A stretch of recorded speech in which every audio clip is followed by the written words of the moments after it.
বিশিষ্ট সমাজসেবী রতন চক্রবর্তীর উদ্যোগে মনীন্দ্রনগর গ্রাম পঞ্চায়েতের অন্তর্গত ২ নম্বর বানজেটিয়ার হাজারিবাগানের দুস্থ মানুষদের হাতে শীতবস্ত্র তুলে দেওয়া হয়।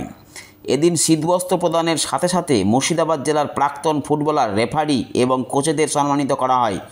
এলাকার যে সমস্ত প্রাক্তন খেলোয়াড় কৃতিত্বের সাথে খেলাধুলা করে এলাকার মুখোজ্জ্বল করেছেন তাদেরকেও এই অনুষ্ঠানে সম্মান জানানো হয়। উক্ত অনুষ্ঠানে উপস্থিত ছিলেন মনীন্দ্রনগর গ্রাম পঞ্চায়েতের প্রধান মাননীয়া সুষমা ঘোষ, অঞ্চল প্রেসিডেন্ট বলাই দত্ত, প্রাক্তন অঞ্চল সভাপতি স্বপন বিশ্বাস, শঙ্কর হালদার, সঞ্জু মণ্ডল সহ এলাকার বিশিষ্টজনেরা। সমগ্র অনুষ্ঠানটি পরিচালনা করেন বিশিষ্ট সমাজসেবী রতন চক্রবর্তী। বানজেটিয়া, বহরমপুর থেকে স্টাফ রিপোর্টার, ডিএনটিভি বাংলা। মনীন্দ্রনগর অঞ্চল বিখ্যাত ফুটবলার, ধন্যবাদ জানাই মনীন্দ্রনগর অঞ্চল প্রধান সাহেবা সুষমা ঘোষ মহাশয়কে। আচ্ছা,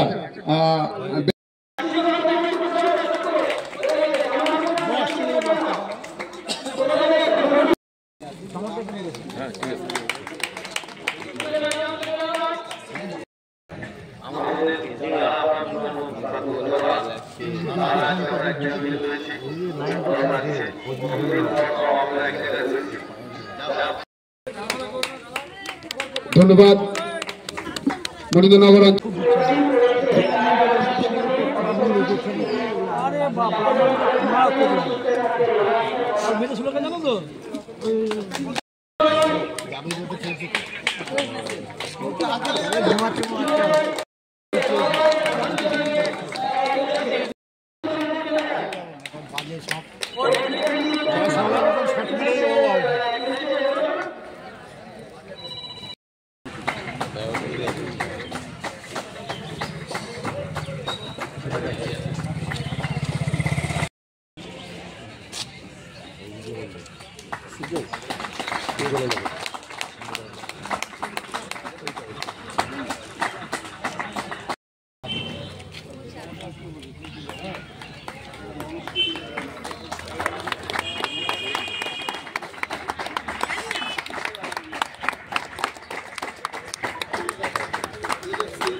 পরবর্তী সুভাষ দাস, সুভাষ দাকে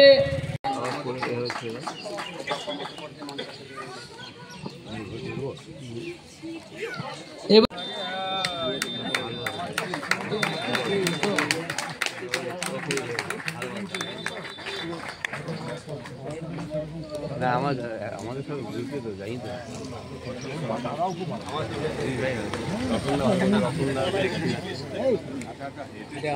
বলাই চক্রবর্তী মহাশয়,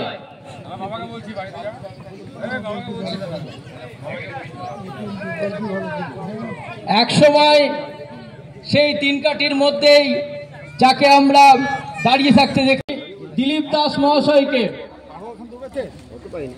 তৃণমূলের একনিষ্ঠ কর্মী।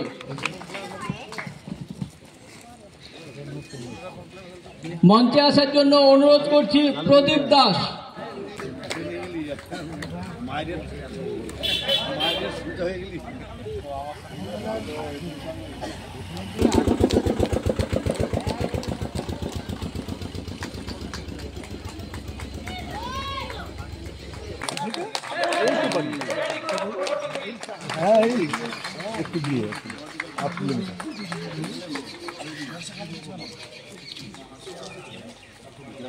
সেই সঙ্গে ডিএনটিভি বাংলার সমস্ত দর্শককে আমার প্রণাম।